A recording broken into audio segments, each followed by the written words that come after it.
बिहार और बिहारी शब्द किसी से अपरिचित नहीं है। नहीं, भारत में बिहार से इतर की जनता जिस उपेक्षित दृष्टि से कभी मजाक के तौर पर तो कभी ताना मारने के लिए इस शब्द का प्रयोग करती है, पर ये बात दूसरे राज्यों के लोग नहीं जानते हैं कि वो किस प्रकार एक पवित्र भूमि का, देश के गौरव को सुशोभित करने वाले राज्य का, अपनी प्राचीन संस्कृति का अपमान कर रहे हैं।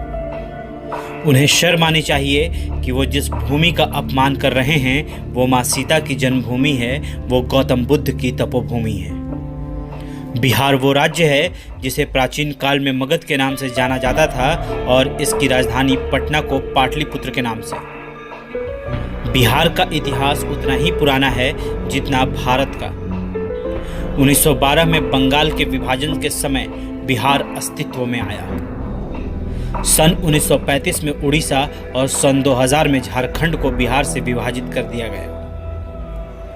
बिहार वो राज्य है जो भारत के इतिहास में साहित्यिक, ऐतिहासिक, धार्मिक सभी स्तर पर महत्वपूर्ण भूमिका अदा करता रहा है और आज भी बिहार शिक्षा, संस्कृति और सामाजिक दृष्टि से उतना ही समृद्ध है जितना पहले था। यहाँ तक की बातें तो आप ज़रूर जानते होंगे, लेकिन अब आगे जो बातें हम आपको बताने जा रहे हैं उनसे आप शायद ही परिचित होंगे। ये बिहार के गौरव और प्रतिष्ठा को प्रकट करने वाली एक जानकारी है जो बिहार के उपेक्षकों के नज़रियों को बदल कर रख देगी।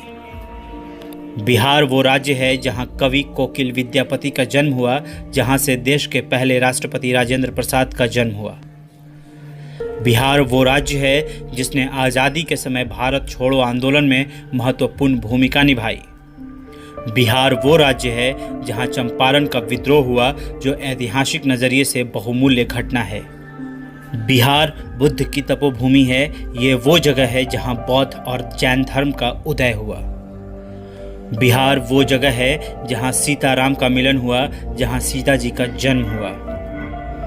बिहार वो जगह है जहां गंगा, बागमती, कोशी, कमला, गंडक, घाघरा, सोन, पुनपुन, फल्गु, किऊल नदियां बहती हैं। बिहार में भाषाओं की भरमार है। अंगिका, भोजपुरी, मगही, मैथिली और वज्जिका, ये सब भाषाएं केवल बिहार की ही हैं। हिंदी और मैथिली यहाँ की राजभाषा हैं। मिथिला पेंटिंग, जिसका अस्तित्व आज से लगभग सैकड़ों साल पुराना है, आज देश और विदेश में प्रसिद्ध चित्रकला के रूप में विख्यात है। बिहार वो जगह है जहां नालंदा और विक्रमशिला जैसे पुरातन विश्वविद्यालय हैं, जहां विश्वामित्र का आश्रम था, जहां राम लक्ष्मण की प्रारंभिक शिक्षा संपन्न हुई।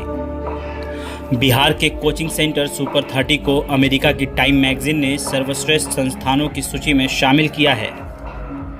33% से ज़्यादा की आबादी मैथिली भाषियों की है। बिहार के करीब 16 जिले मिथिलांचल के अंतर्गत आते हैं।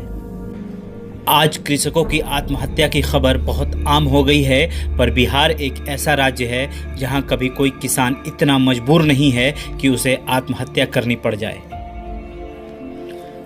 आज बिहार की स्नातक महिलाओं की तादाद केरल से भी अधिक है।